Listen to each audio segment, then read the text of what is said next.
Hello, Confidence Deep Dive subscriber. It is part 3 of how to stop being your own worst enemy. And for some reason, while I'm recording this, there are about 27 airplanes flying over my house. So apologies if you hear background noise. I don't know what's going on. Everybody's going somewhere. But let's get started. So make sure, if you haven't listened to part 1 and part 2, here's what we talked about. And I think you'll want to pause on this and you'll want to go back and start with those. So this is going to be a 4-part series overall. And part 1 of how to stop being your own worst enemy was about the 5 traps that we fall into that create this, I'm kind of shooting myself in the foot on my own worst enemy situation. And those are important because you want to recognize when that happens.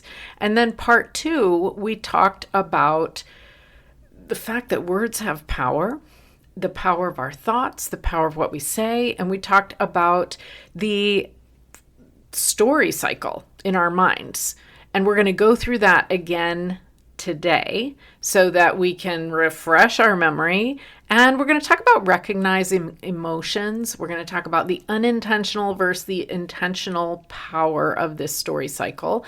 And then in part 4, coming next week, we are going to learn some reset tools. Let's say I recognize this. I want to switch to something that is more productive, more affirming. How do I do that? I'm bringing that to you next week in part 4. Okay, let's dive into part 3. Now that I've given you your map, your lay of the land for this mini series. All right, first of all, I want to focus a little bit on finding the things that are good for you. And that might be things, it might be people. And this really falls under the major heading of awareness again, because I once read a book, and I wish I could remember the name of it exactly, but the book was basically saying that most of us walk through our life kind of hypnotized. And in fact, in maybe 2 weeks from the day this is coming out, there is going to be on the Mind Your Midlife podcast an episode that I did with a hypnotherapist. So after having talked to her and actually done a hypnosis session with her, I can tell you it is actually pretty possible to walk through life being basically hypnotized, not paying attention to what's going on around us, not actually making a decision for ourselves in every moment. Instead, just kind of putting one foot in front of the other and shuffling along. And the idea of maybe kind of looking at the ground and shuffling along as forward-ish as you can get, I think is a good visual. That's how a lot of us go through life. And I think we probably all are going to have some phases like that, but I want us to pause and I want us to actually think about, if we're really trying to stop being our own worst enemy, we have to know what's good for us. And by good, that might mean healthy. It might mean makes you happy. It might mean gives you energy. It might mean just in general brightens your mood a little bit. What's good for us? So the first thing is I'm going to say what lights you up. And this could be related to your work, your business.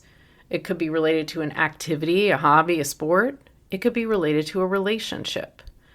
So I want you to brainstorm. And in fact, if you want to pause this for a few minutes and grab the notes app in your phone or grab a piece of paper, write down situations that make you feel really happy and energized.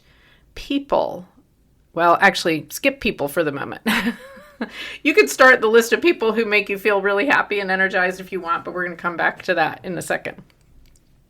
Activities, hobbies, volunteer things.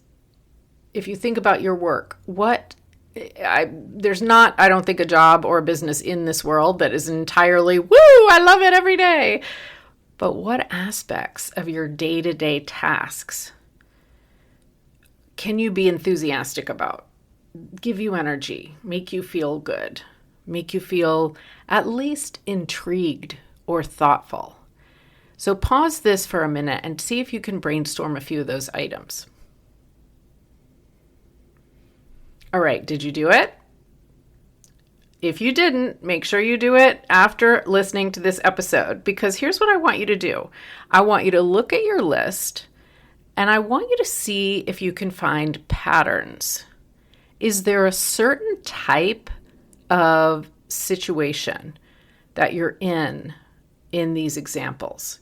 Is it always something that you're doing on your own? Are you always doing it with people? Are you in charge of the people? Or are you the get stuff done person who's working alongside the person in charge? Is it active?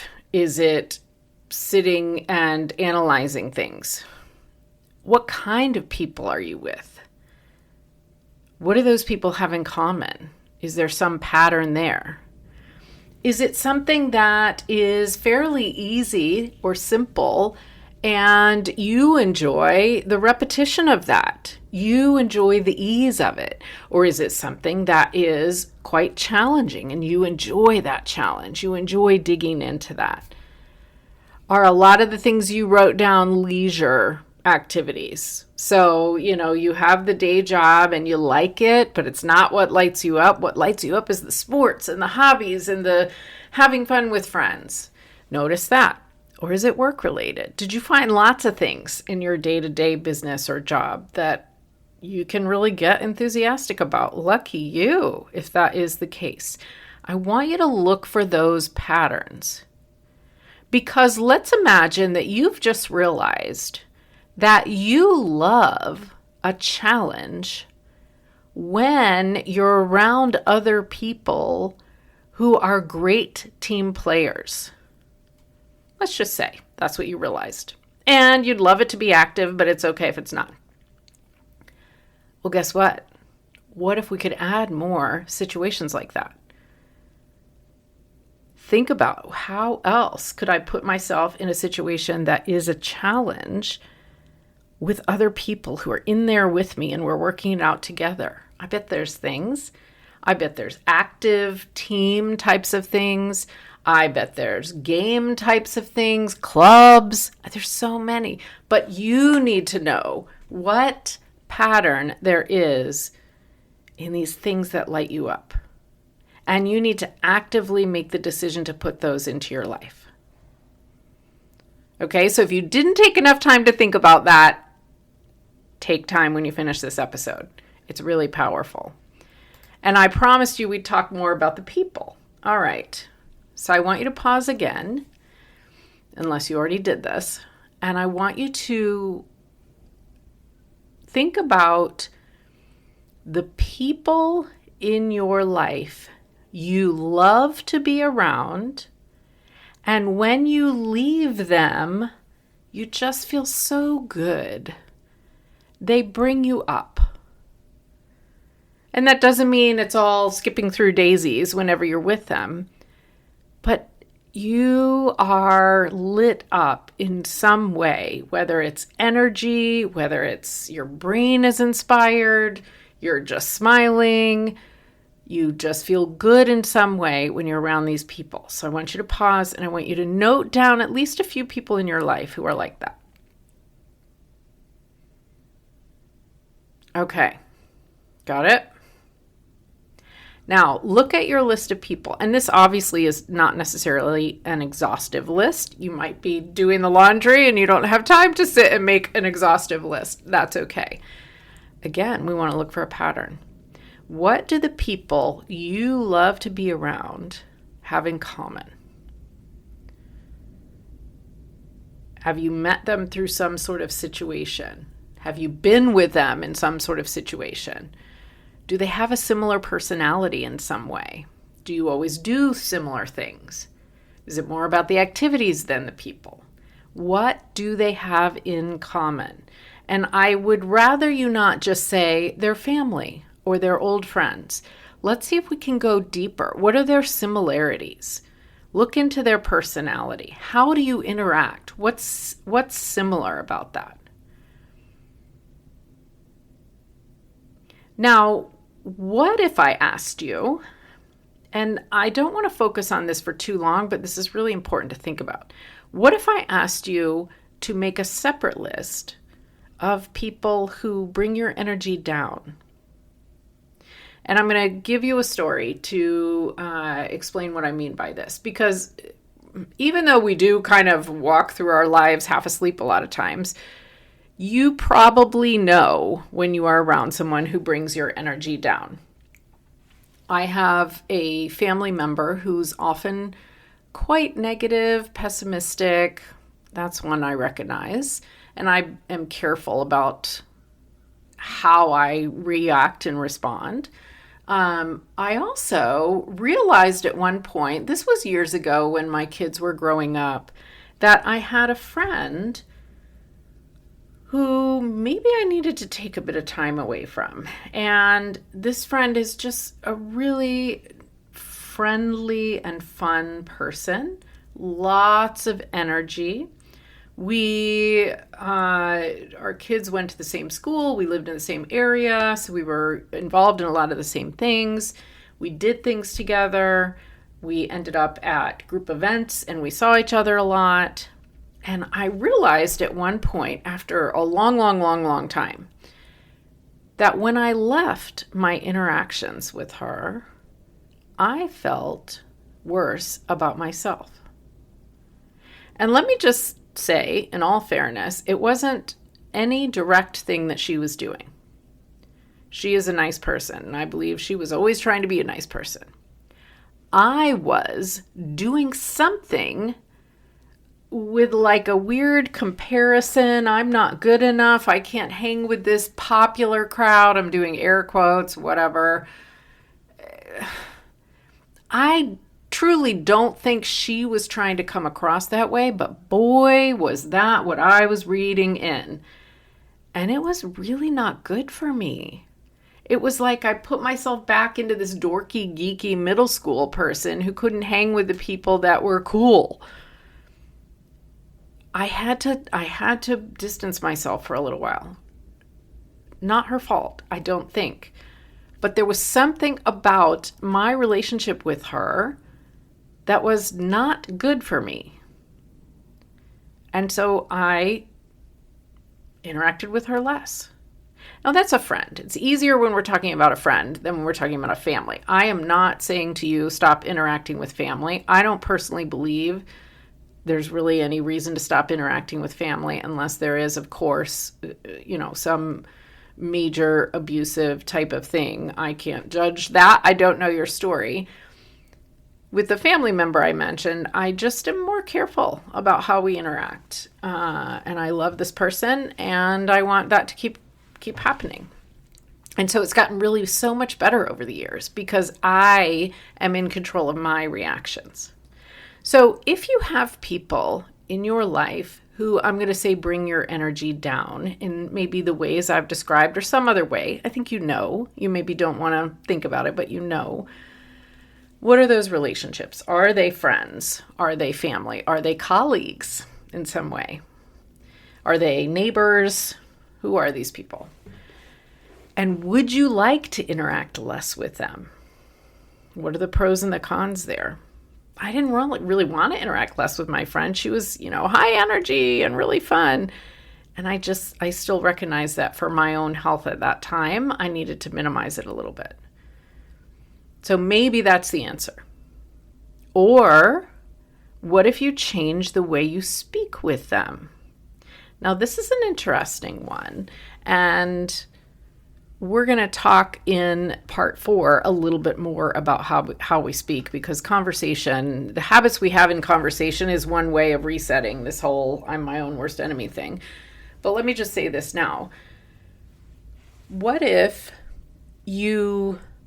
before you interact with this person, you kind of remind yourself what to expect. You remind yourself that responding is different than reacting. Responding is thoughtful and calm. And you remind yourself that you can redirect the conversation when you want to, and you have some plans for ways to do that ahead of time. We're going to talk about this next time. And maybe that will make the difference. Maybe that will really change the whole interaction.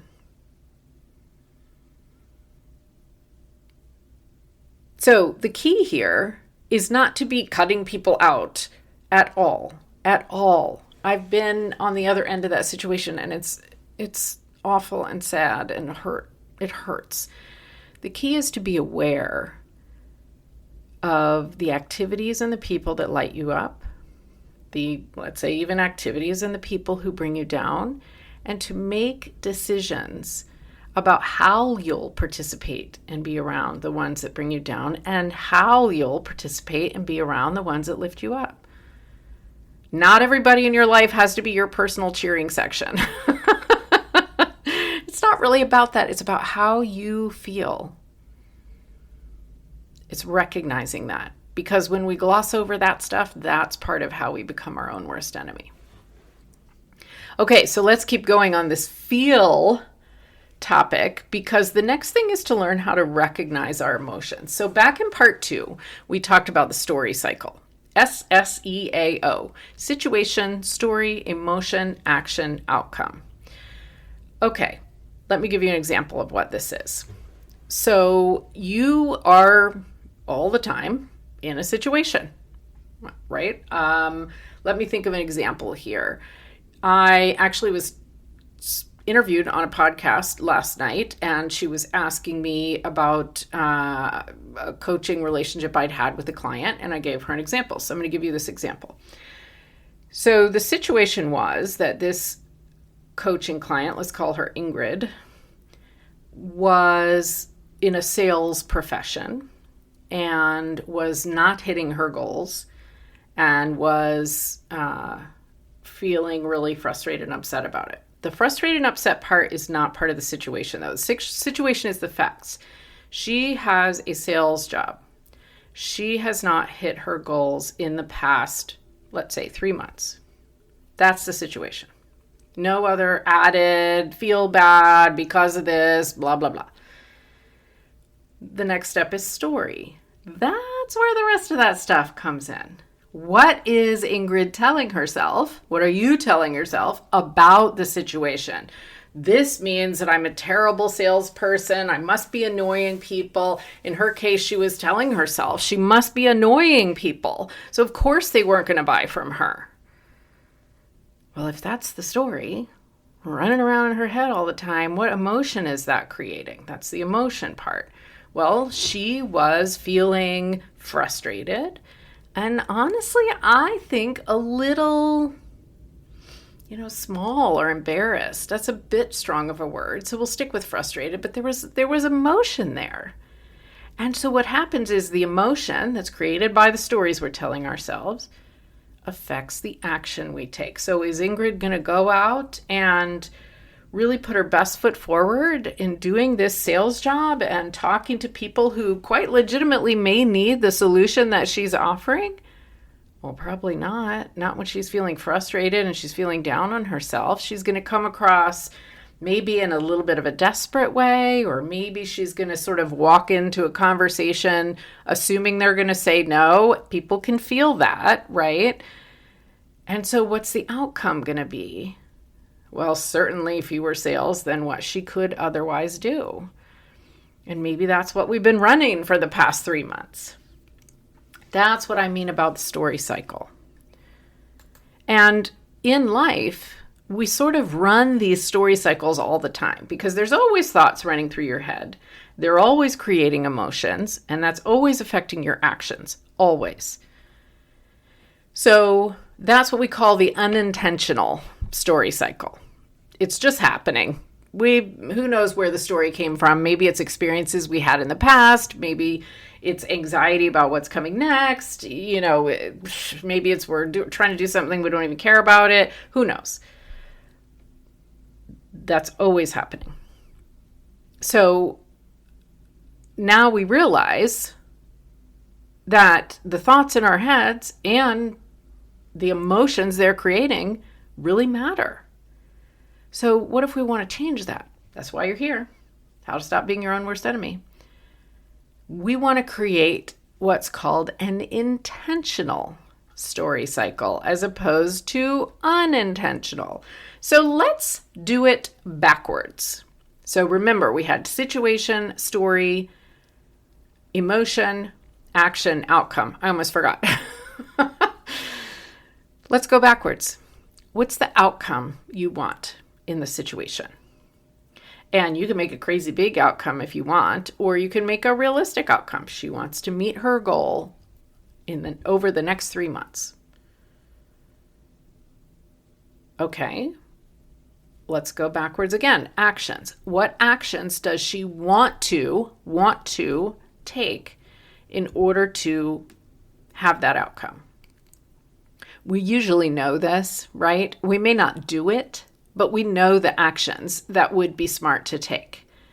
So we can create a list. She's going to make a certain number of calls, set up a certain number of coffee meetings, or, however the business works. That's what she wants to do, and that's what she will do to meet this outcome. Okay, let's go backwards again. Emotion. How does she need to feel? How do you need to feel to take those actions? And this is where a wheel of feelings really is powerful. And if you don't have my story cycle tool that has a wheel of emotions in it already, it's free. Just go to cherylpfisher.com/storycycle and give your email and I'll email it to you. It's completely free. So look at those emotion words, because when we say emotion, it's not, if I ask you how you feel about something, the answer is not, I feel like this is going to be hard for me. That's not a feeling. The answer is frustrated or empowered or annoyed. You see what I mean? There's emotion words. And we know the words happy, sad, and mad. But as adults, and maybe even as kids, we don't really know all the other words, and there's so many little nuances in there. So having that wheel of emotions in front of you to pick, how do I want to feel to be able to take those actions, is really interesting. Maybe I want to feel empowered. Maybe I want to feel confident. Maybe I want to feel valuable. How do I want to feel to be able to take the actions I just wrote down that I want to take? All right, backwards again to the story, because the situation has not changed. But the story, what do we need to tell ourselves? What do we want to tell ourselves so that we feel that emotion we just picked? Let's say we just picked empowered. What do we need to tell ourselves? What's the story that we want running around in our head? I really don't think it's I'm annoying people when I talk to them, right? Maybe it's I provide value and find people I can help. Maybe it's I love sharing this information with people I might be able to help. Those statements feel like they might be more empowering. And when we pick that story, let me tell you, we go everywhere with it. And we're going to talk about this next time. It becomes an affirmation because we want that getting into our heads. And now maybe you see how this can change what that unintentional cycle was doing if we actually think through, what do we want? How do we want to feel? What do we need running in our heads to help us get there? And that's where we stop for today's piece of this mini-series. I will see you again next week, and we'll wrap up how to stop being your own worst enemy. See you then.